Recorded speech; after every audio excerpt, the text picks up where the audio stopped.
அலைக்கும் வரஹ்மத்துல்லாஹி வபரகாத்து. எல்லாம் வல்ல ஏக இறைவனின் அன்பும் அருளும் நம் உயிரினு மேலான நபிகள் நாயகம் ஸல்லல்லாஹு அலைஹி வஸல்லம் அவர்கள் மீதும் அவர்களது வாழ்க்கை வழிகாட்டுதல்களை தங்களால் இயன்றளவு பின்பற்றி வாழ்ந்து மரணித்த நபி தோழர்கள் மீதும் நபி தோழியர்கள் மீதும் குறிப்பாக இங்கு அமர்ந்திருக்கும் நம் அனைவர் மீதும் என்றென்றும் நின்று நிலவட்டுமாக. கண்ணியத்திற்குரிய எல்லாம் வல்ல அல்லாஹ்வின் நல்லடியார்களே, நபிகள் நாயகம் ஸல்லல்லாஹு அலைஹி வஸல்லம் அவர்கள் இறைவனுடைய இரண்டு முக்கிய அருட்கொடையை பற்றி நமக்கு குறிப்பிடுகிற பொழுது, நிஅமத்தானி மக்பூனுன் அன்ஹுமா கஸீரும் மினன் நாஸ், இறைவனுடைய இரண்டு அருட்கொடைகள் இருக்கிறது. அந்த இரண்டு அருட்கொடைகளை விட்டு பெரும்பான்மையான மக்கள் கவனமற்று இருக்கிறார்கள்.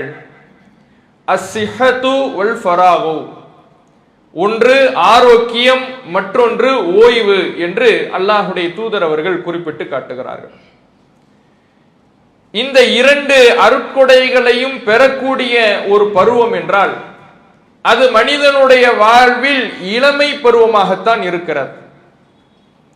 ஏனென்றால் முதிய பருவத்திலே ஓய்வு இருக்கும், ஆனால் ஆரோக்கியம் இருக்காது. இளமை பருவத்திற்கும் முதுமை பருவத்திற்கும் இடைப்பட்ட பகுதியிலே மனிதனிடத்திலே உழைப்பதற்கான ஆற்றல் இருக்கும், ஆரோக்கியம் இருக்கும். தன்னுடைய ஒட்டுமொத்த குடும்பத்தின் பாரத்தையும் தன்மேல் சுமந்து கொண்டு ஓடி உழைப்பான். ஆனால் அவரிடத்திலே பெரும்பாலும் ஓய்வு இருக்காது. இப்படி இந்த இரண்டு அருட்கொடைகளையும் பெற்றிருக்கக்கூடிய ஒரு பருவம் என்றால் அது இளமை பருவமாகத்தான் இருக்கிறது. இந்த இளமை பருவம் தான் மனிதனுடைய வாழ்விலேயே பலம் பொருந்திய ஆற்றல் மிகுந்த பருவம் என்பதையும் இறைவன் திருமறை குர்ஆனிலே நமக்கு குறிப்பிட்டு காட்டுகின்றான். இன்னும் இந்த இளமையினுடைய சிறப்பை பற்றி நபிகள் நாயகம் ஸல்லல்லாஹு அலைஹி வஸல்லம் அவர்கள் குறிப்பிடுகிற பொழுது, சுவனவாதிகள் அனைவருமே இளமையோடு தான் இருப்பார்கள். மை யதுகுலுல் ஜன்னா இன்ஆமு, சுவனத்தில் நுழைபவர்கள் இறைவன் தருகின்ற அந்த இன்பத்திலே இருப்பார்கள். அந்த இன்பம் முடிவுறாது, அவர்களுடைய ஆடைகள் இற்று போகாது. வலா யஃப்னா ஷபாபுஹு, அவர்களுடைய இளமையும் அழிந்து போகாது. அழிந்து போகாத ஒரு இளமை பருவத்தில் தான் சுவனவாதிகள் இருப்பார்கள்.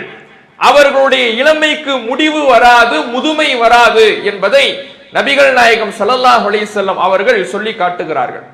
அப்ப நம்முடைய முழுமையான மகிழ்ச்சியும் மனிதனுடைய விருப்பமுமே இளமை பருவத்தில் தான் இருக்கிறது. இன்னும் நம்ம இளமையாகவே இருக்க வேண்டும் என்பதைத்தான் ஒவ்வொரு மனிதர்களும் விரும்புகிறார்கள். அப்ப இத்தகைய இறைவன் சிறப்பித்து சிலாகித்து சொல்லுகின்ற இந்த இளமை பருவம், அதிகமான சிறப்புகளை வழங்கக்கூடிய இந்த இளமை பருவம் என்பது, அதை பெற்றிருக்கக்கூடிய இளைஞர்கள் எப்படி இருக்க வேண்டும், இளைஞர்களிடத்தில் ஆற்றல் இருக்கும் என்பதை அல்லாஹ் திருமறை குர்ஆனிலே குறிப்பிட்டு விட்டான். அவர்களிடத்திலே பலம் இருக்கும் என்பதை இறைவன் குறிப்பிட்டு விட்டான். அதை நாம் கண்கூடாக பார்க்கிறோம். அவர்களிடத்திலே செயலாற்றுகின்ற திறன் இருக்கும். அதனால் தான் ஒவ்வொரு அந்த நாட்டவரும் தங்களுடைய நாட்டின் இளைஞர்களின் மீது அதிகம் கவனம் எடுப்பார்கள். இன்றைய இளைஞர்கள் தான் நாளைய தலைவர்கள் என்று குறிப்பிடுவார்கள். அவர்களிடத்திலே செயலாற்றுகின்ற திறனும் ஆற்றலும் பலமும் இருக்கும். ஒரு இளைஞனிடத்தில் இது மட்டும் இருந்தால் போதுமா என்று கேட்டால் போதாது. இறைவன் சிறப்பித்து சொல்லக்கூடிய இளைஞர்கள், திருமறை குர்ஆனிலே பல்வேறு இளைஞர்களை பற்றி இறைவன் பேசுகிறான். அவர்களிடத்திலே செயலாற்றுகின்ற திறன் மட்டும் இருக்கவில்லை. செயலாற்றுகின்ற திறன் எல்லா இளைஞர்களிடத்திலும் இருக்கும், அது மட்டும் அவர்களிடத்தில் இருக்கவில்லை. இறைவன் சிறப்பித்து சொல்லக்கூடிய இளைஞர்கள் செயலாற்றுகின்ற திறனோடு உடல் பலத்தோடு பக்குவத்தையும் பெற்றிருந்தார்கள். அவர்களிடத்திலே வேகம் மட்டும் இருக்கவில்லை, விவேகமும் இருந்திருக்கிறது என்பதைத்தான் நாம நம்முடைய திருமறை குர்ஆனுடைய வரலாறில் இருந்து அறிந்து கொள்ள முடிகிறது. பல இளைஞர்களை பற்றி திருமறை குர்ஆன் பேசுகிறது. நபி இப்ராஹிம் அலைஹிஸ்ஸலாம் அவர்களை இறைவன் முன்மாதிரியாக நமக்கு குறிப்பிடுகிறான். அவர்களுடைய பருவத்தை பற்றி பேசுகின்ற பொழுது அவர்கள் இளமை பருவத்தில் இருந்தார்கள், தன்னுடைய பிரச்சாரத்தை துவக்கினார்கள் என்பதை இறைவன் பேசுகிறான். அதே போல நபி மூசா அலைஹிஸ்ஸலாம் அவர்களுக்கு தூதுத்துவம் கிடைத்தது இளமை பருவத்தில் தான் என்பதை இறைவன் குறிப்பிடுகிறான். மூசா நபி அவர்கள் இறைவன் அவர்களுக்கு ஒரு பாடத்தை கற்பிப்பதற்காக ஹில்ர் என்கின்ற நல்லடியாரிடத்தில் செல்ல சொல்லுகிறான். அவர் அப்போது அந்த பயணத்தை மேற்கொண்ட பொழுது மூசா நபி அவர்கள் தனக்கு உறுதுணையாக அழைத்து சென்றவர் ஒரு இளைஞராக இருந்திருக்கிறார். நபி யூசுப் அலைஹிஸ்ஸலாம் அவர்கள் இளைஞராக இருந்திருக்கிறார்கள். அல்லாஹுடைய மார்க்கத்திற்காக குகையிலே போய் தஞ்சமடைந்த குகைவாசிகள் இளைஞர்களாக இருந்திருக்கிறார்கள். இப்படி திருமறை குர்ஆன் முழுவதிலையும் நமக்கு பல முன்னுதாரணங்களாக முன்மாதிரிகளாக இறைவனால் பேசப்படுகின்ற இளைஞர்கள் அனைவருமே செயலாற்றுகின்ற திறன் உடையவர்களாக மட்டும் இல்லை, அவர்கள் எந்த விஷயத்திலே தங்களுடைய திறனை பயன்படுத்த வேண்டும் என்ற இலக்கை அறிந்தவர்களாக இருந்தார்கள். நம்முடைய பலத்தை எப்படி பயன்படுத்த வேண்டும் என்ற பக்குவத்தை பெற்றவர்களாக இருந்தார்கள். நம்மிடத்தில் இருக்கக்கூடிய ஆரோக்கியத்தையும் ஓய்வையும் இறைவன் தந்திருக்கின்ற இளமை என்கின்ற இந்த அருட்கொடையை எதில் பயன்படுத்த வேண்டும் என்கின்ற தெளிவை பெற்றவர்களாக அந்த இளைஞர்கள் இருந்திருக்கிறார்கள் என்பதைத்தான் திருமறை குர்ஆனுடைய வரலாறு நமக்கு சொல்லி காட்டுகிறது. ஒரு இளைஞன் அப்போதுதான் சிறப்பை பெற முடியும். வெறுமனே செயலாற்றுகின்ற திறன் மட்டும் இளைஞனிடத்தில் இருந்தால் எதையும் செய்து விடலாம் என்கின்ற எண்ணம் தான் இருக்குமே தவிர எதை செய்ய வேண்டும் என்கின்ற தேர்வு செய்கின்ற பக்குவம் இருக்காது. எல்லாத்தையும் செய்ய முடியும்னா கெட்டதையும் செய்பவர்களாக இருப்பார்கள். இன்றைக்கு பல இளைஞர்களை அப்படித்தான் நம்மால் பார்க்க முடிகிறது. செயலாற்றுகின்ற திறன் இருக்கிறது, பலம் இருக்கிறது, வேகம் இருக்கிறது. அந்த திறனை இறைவன் கொடுத்திருக்கின்ற இந்த ஆற்றலை எந்த விஷயத்திலே பயன்படுத்துகிறார்கள்? பல தவறான விஷயங்களிலே, பாவமான விஷயங்களிலே, மார்க்கத்திற்கு புறம்பான விஷயங்களிலே, கேளிக்கைகளிலே, கூத்துக்களிலே, ஒழுக்கக்கேடான விஷயங்களிலே இன்றைக்கு தங்களின் இளமையின் ஆற்றலை பயன்படுத்தி இளமையை பாழ்படுத்துபவர்களாக, அல்லாஹ்வுடைய அருளுக்கு நன்றி மறந்தவர்களாக இன்றைக்கு பல இளைஞர்கள் செயல்படுவதை பார்க்கிறோம். அப்ப இளைஞர்களுக்கு தேவை இந்த ஆற்றல் மட்டுமல்ல, ஆற்றலை பெற்றிருக்கின்ற அந்த இளைஞர்கள் இந்த ஆற்றலின் மூலமாக நாம் எதை செய்ய வேண்டும் என்கின்ற தெளிவை பெற்றவர்களாகவும் பக்குவத்தை அடைந்தவர்களாகவும் இருக்க வேண்டும்.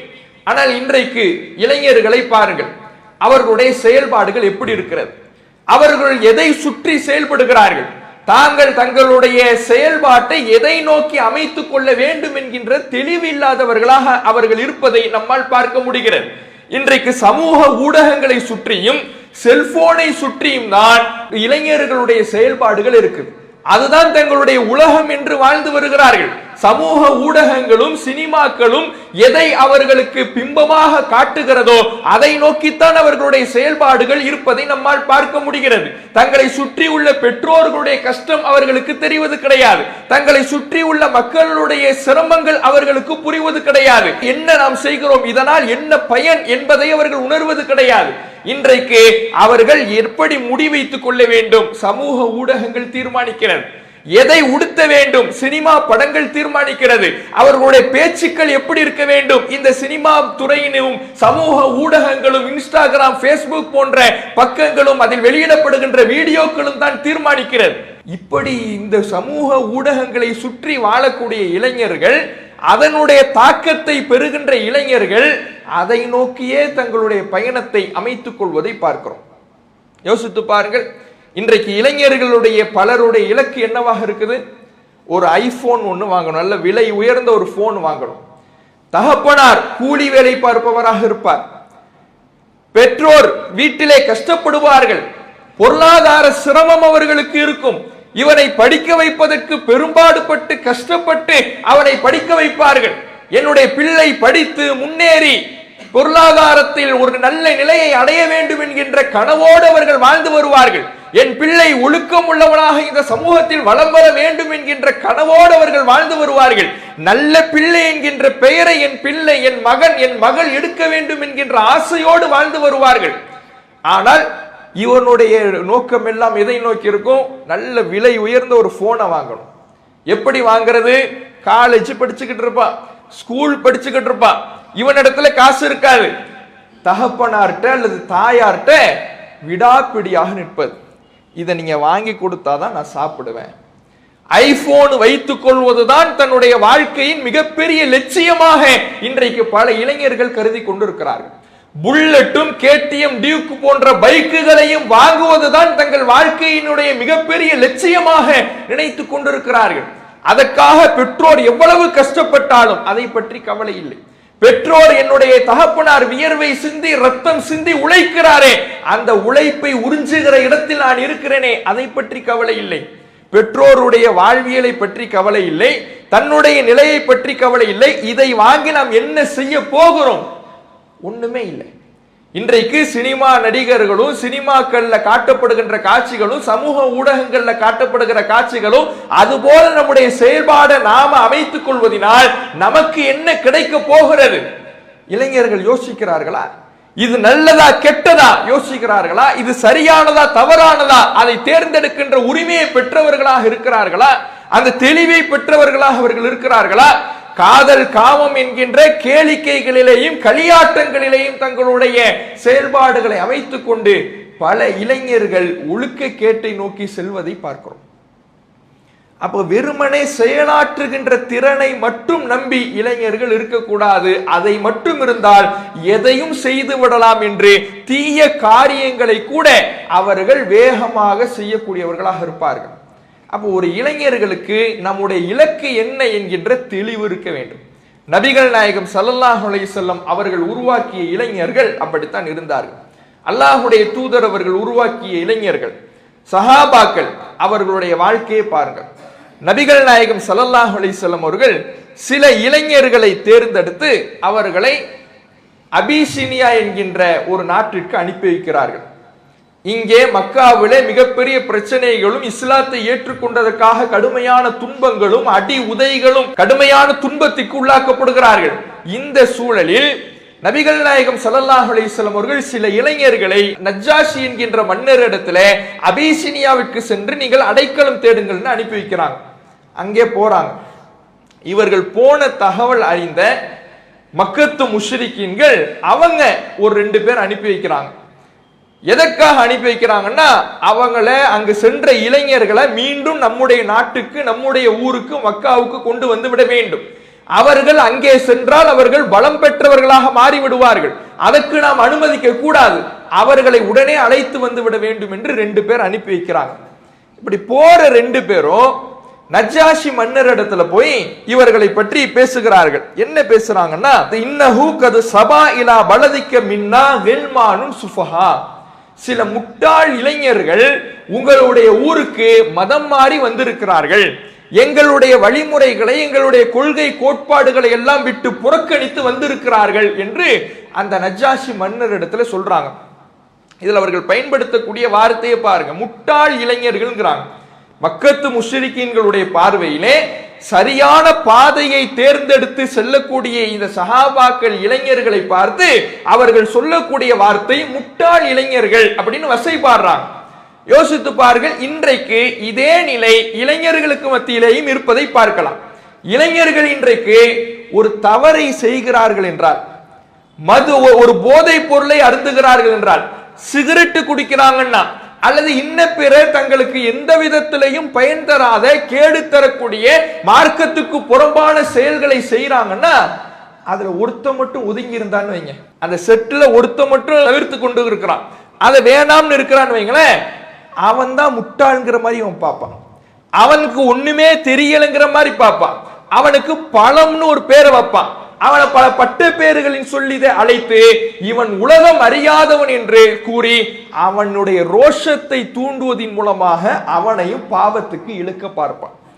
இதே காரியத்தை தான் அந்த மக்கத்து முஷ்ரிக்கீன்களும் செய்யறாங்க. முஸ்லிம்களாக மாறி தங்களுடைய வாழ்க்கையை ஒழுக்கமாக அமைத்துக் கொண்ட அந்த இளைஞர்களை பார்த்து மக்கத்து முஷ்ரிக்கீன்கள் சொல்றாங்க, அவர்கள் முட்டாள்கள். ஏன்னா முட்டாள்னு சொல்லும் பொழுது ரோஷம் தூண்டப்படும், அதன் மூலமாவது வந்துருவாங்களாங்கிறதுக்காக முட்டாள்கள்னு பயன்படுத்துறாங்க. இப்படி பயன்படுத்தி நஜ்ஜாஷி மன்னரிடத்துல முஸ்லிம் இளைஞர்களை பற்றி சொன்ன உடனே நஜ்ஜாஷி மன்னர் முஸ்லிம் இளைஞர்களை அழைத்து விசாரிக்கிறார். ஆனால் இவர்களுடைய உறுதிப்பாட்டை பாருங்கள். எதை நோக்கி நாம் செல்ல வேண்டும் என்கின்ற தெளிவை இவர்களிடத்தில் இருப்பதை இவருடைய வார்த்தைகளிலிருந்து அறிந்து கொள்ளலாம். உலகமே ஒரு பாவத்தை நோக்கி அழைக்கின்ற காரணத்தினால் அந்த பாவத்தில் நாம் விழ வேண்டும் என்பது இல்லை. இன்றைக்கு உலகமே இன்றைய காலகட்டத்திலே சமூக ஊடகங்களின் வாயிலாக, சினிமா படங்களின் வாயிலாக தவறுகளை நோக்கி, ஒழுக்க கேடுகளை நோக்கி, போதை பழக்க வழக்கங்களை நோக்கி, காதல் காம களியாட்டங்களை நோக்கி இளைஞர்களை ஒரு கூட்டம் இந்த உலகம் அழைத்துக் கொண்டிருக்கிறது. உலகம் அழைப்பதினால் அதுதான் சரி என்று இன்றைக்கு இளைஞர்கள் நினைத்து அதை ஒரு தவறாகவே கருதாமல் எல்லோரும் செய்கிறார்கள். இதில் என்ன தவறு இருக்கிறது என்று போய் விழுந்தார்கள். ஆனால் இந்த சஹாபாக்கள் ஒட்டுமொத்த மக்களும் தங்களுடைய கொள்கைக்கு எதிராக இருந்தாலும், தங்களை முட்டாள் என்று வசைபாடினாலும், தாங்கள் சரியான பாதையிலே செல்லுகின்ற பொழுது தவறிலே இருப்பவர்கள் தங்களை முட்டாள்கள் என்று சொன்னாலும் அவர்கள் அதை பற்றியெல்லாம் கொஞ்சமும் கவலைப்படாமல் அல்லாஹுடைய பாதையில் இருப்பதை இவர்கள் முட்டாள்கள் என்று சொல்வார்கள் என்றால் அல்லாஹுக்கு தெரியும் யார் அறிவாளி யார் முட்டாள் என்று. இந்த கெட்டதை செய்யக்கூடியவர்கள் முட்டாள் என்று சொன்னதினால் நாங்கள் முட்டாளாகிவிட மாட்டோம் என்பதில் உறுதியாக இருந்து நஜ்ஜாஷி மன்னரிடத்திலே வந்து அவர்கள் பேசுகிறார்கள். ஐயுஹல் மலிக், அரசரே, குன்னா கௌமன் அஹ்ல ஜாஹிலியா, நாங்கள் அறியாமை கால மக்களாக இருந்தோம். அறியாமை கால சமூகம் என்றால் என்ன தெரியுமா? நஅபுதுல் அஸ்னாம், சிலைகளை நாங்கள் வணங்கி கொண்டிருந்தோம். வ நஅகுலுல் மைத்தா, இறந்த செத்த பிராணிகளை நாங்கள் சாப்பிட்டுக் கொண்டிருந்தோம். வ நஅத்தில் ஃபவாஹிஷ், அருவருக்கத்தக்க காரியங்களை நாங்கள் செய்து வந்தோம். வ நக்தஉல் அர்ஹாம், உறவுகளை முறித்து வாழ்ந்து வந்தோம். வ நுஸீஉல் ஜிவார், அண்டை வீட்டுக்காரர்களுக்கு கேடு செய்து கொண்டிருந்தோம். இப்படி பல்வேறு காரியங்களை நாங்கள் செய்து கொண்டிருந்தோம், பல தீமைகளை செய்து கொண்டிருந்தோம். யஅகுலுல் கவிய்யு மின்னல் லைஃப், எங்களில் வலியவர் பலமானவர் எளியவரை நசுக்கிக் கொண்டிருந்தார். இப்படி மனித தன்மைக்கு எதிரான, அறிவுக்கு மாற்றமான பல காரியங்களை நாங்கள் செய்ததினால் அறியாமை கால சமூகம் என்ற பெயரை நாங்கள் எடுத்திருந்தோம். ஃபகுன்னா அலா தாலிக், இதே நிலையில் எங்களுடைய வாழ்க்கை போனது. இப்படி ஒழுக்க கேட்டிலேயே எங்களுடைய சூழல் சென்று கொண்டிருந்தது.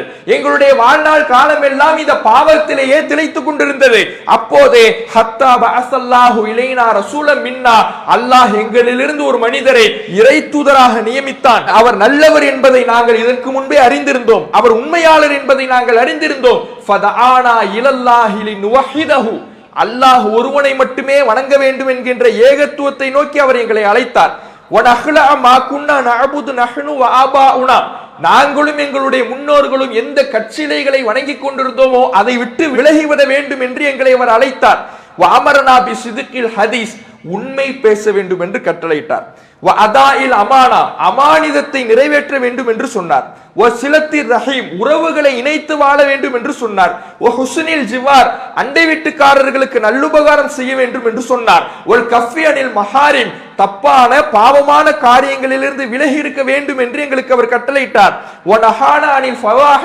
ஒழுக்கக்கேடான காரியங்களை விட்டு எங்களை தடுத்தார். பொய் சத்தியத்தை விட்டு எங்களை தடுத்தார். அக்லி மாலில் யத்தீம், அனாதைகளின் சொத்துக்களை அபகரிப்பதை விட்டும் எங்களை தடுத்தார். அபலை பெண்களின் மீது அவதூறு சொல்வதை விட்டும் எங்களை தடுத்தார். எங்களுக்கு தொழுகையை கற்றுக் கொடுத்தார், ஜக்காத்தை கற்றுக் கொடுத்தார், நோன்பை கற்றுக் கொடுத்தார். இப்படி எங்களுடைய வாழ்வையே அவர் புரட்டி போட்டார். அதனால் அவரை நாங்கள் பின்பற்றினோம், நம்பினோம் என்று தங்களுக்கு கிடைத்த மாற்றங்களை அந்த இளைஞர்கள் பட்டியலிடுகிறார்கள்.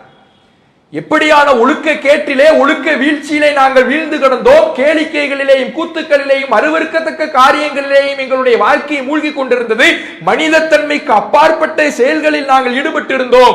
எங்களிடத்திலே மாற்றத்தை இந்த தூதர் கொண்டு வந்தார். இந்த தூதர் எங்களுடைய வாழ்க்கையை புரட்டி போட்டார் என்று அந்த மாற்றங்களை சஹாபாக்களான அந்த இளைஞர்கள் நஜ்ஜாஷி மன்னர் இடத்துல பட்டியல் போடுறாங்க. யோசித்து பாருங்கள், எப்படி இருந்த இளைஞர்கள். அன்றைக்கு அவர்களுக்கு தீமை செய்வதற்கும் பாவம் செய்வதற்கும் வாய்ப்பு இல்லாமல் இருந்தார்களா? எல்லா வாய்ப்பும் இருந்தது. அன்றைக்கு போதையிலே திளைத்தவர்களை போன்று பார்க்க முடியாது. அவர்கள் சேமித்து வைத்திருந்த மது பீப்பாய்களை போட்டு உடைத்தால் மதீனத்து வீதிகள் எல்லாம் மது ஆறுகளாக காட்சியளிக்கின்ற அளவுக்கு மதுவில் மூழ்கியவர்களாக, போதை பழக்கத்தில் மூழ்கியவர்களாக அன்றைக்கு மக்கள் இருந்தார்கள்.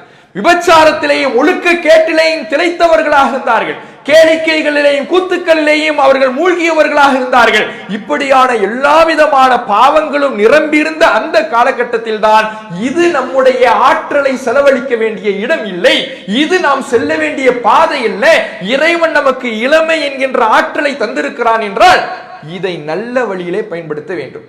அந்த ஆற்றலை பயன்படுத்த வேண்டிய இடம் இந்த பாவ காரியங்கள் அல்ல என்று தாங்கள் செல்ல வேண்டிய பாதையை, இலக்கை சரியாக தீர்மானித்து அவர்கள் பயணிப்பவர்களாக அந்த சஹாபாக்கள் இளைஞர்கள் இருந்தார்கள். இன்றைய இளைஞர்களிடத்தில் இப்படியான ஒரு இலக்கை தீர்மானிக்கின்ற பக்குவம் இருக்க வேண்டும். எங்களால் முடியும் என்பதனால் செய்வது அறிவுடைமை கிடையாது. எல்லாத்தாலும் செய்ய முடியும். ஒரு இளைஞரிடத்தில் ஆற்றல் இருக்கிறது என்றால் எல்லா காரியத்தையும் செய்ய முடியும். எல்லா காரியத்தையும் செய்வதற்கு நமக்கு அறிவு தேவையில்லை, சிந்தனை தேவையில்லை, பகுத்தறிவு தேவையில்லை. மிருகமாக இருந்துவிட்டு போய்விடலாம். ஏனென்றால் மிருகத்திற்கு நல்லது கெட்டது என்பது இல்லை. நமக்கு செயலாற்ற ஆற்றல் இருக்கின்ற பொழுது அந்த ஆற்றலை எதில் நாம் பயன்படுத்துகிறோம்? நல்லதற்கு பயன்படுத்துகிறோமா, கெட்டதற்கு பயன்படுத்துகிறோமா?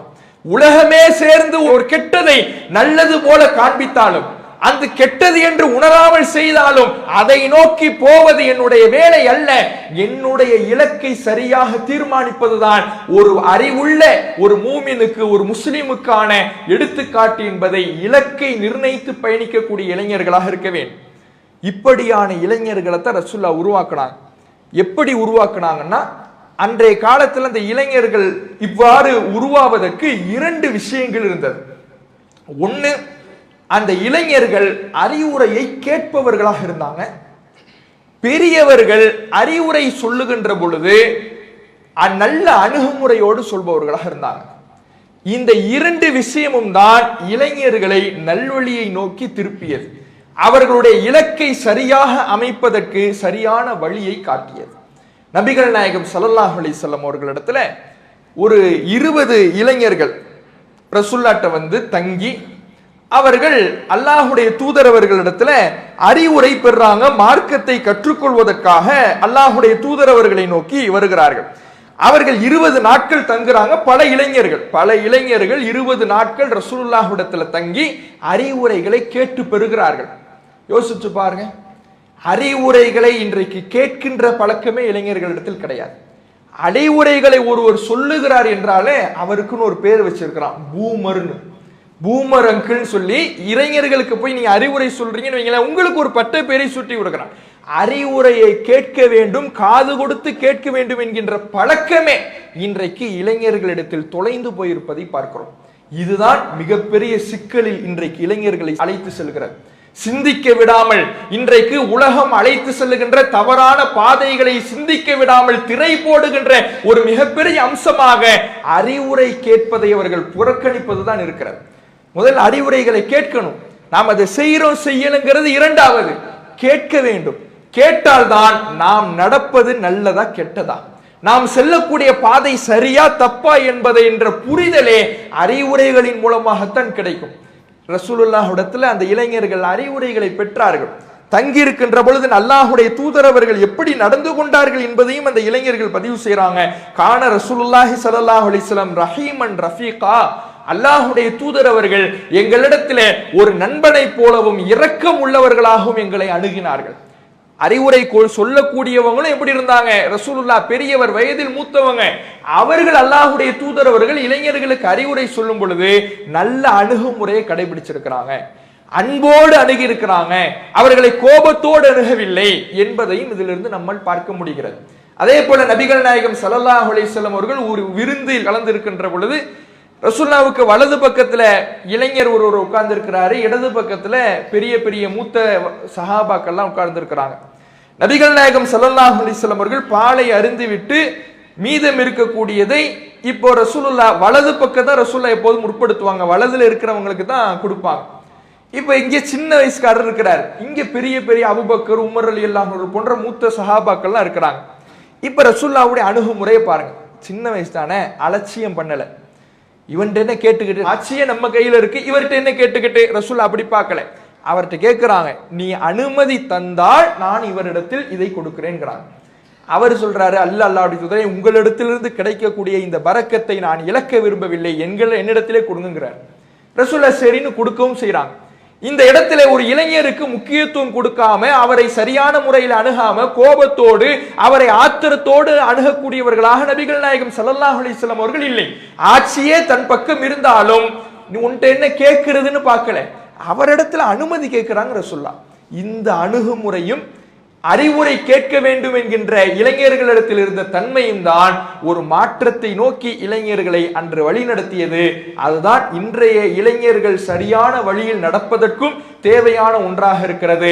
நாளை மறுமையிலே அல்லாஹ்வுடைய அர்ஷின் நிழலிலே நிழல் பெறக்கூடியவர்களில் ஒரு சாரார் ஷாபுன் நஷஅ ஃபி இபாதத்தி ரப்பி, தன்னுடைய இறை வழிபாட்டிலேயே தன் இளமையை கழித்த இளைஞர் இறைவனுடைய அர்ஷின் நிழலிலே இடம்பெறுவார் என்று அல்லாஹ்வுடைய தூதர் அவர்கள் சொல்றாங்க. அதுதான் ஒவ்வொரு இளைஞனுடைய இலக்காக இருக்க வேண்டும். உலகம் ஒரு பாவத்தை சரி என்பதை போல எல்லோரும் சகஜமாக செய்வதனால் அது சரியாகி விடாது, அது நன்மையாகி விடாது. அதை தவறு என்று உணர்ந்து நாம் சரியான பாதையிலே, ஒரு முஸ்லிம் ஒன்றுடைய இலக்கு சுவனத்தை அடைவதுதான், ஒரு முஸ்லிம் இளைஞனுடைய இலக்கு அர்ச்சி நிழலை பெறுவதுதான் என்ற இலக்கை சரியாக நிர்ணயித்து பயணிக்கக்கூடிய மக்களாக நம் அனைவரையும் அல்லாஹ் அருள் புரிவான். அல்லாஹு அக்பர், அல்லாஹு அக்பர்.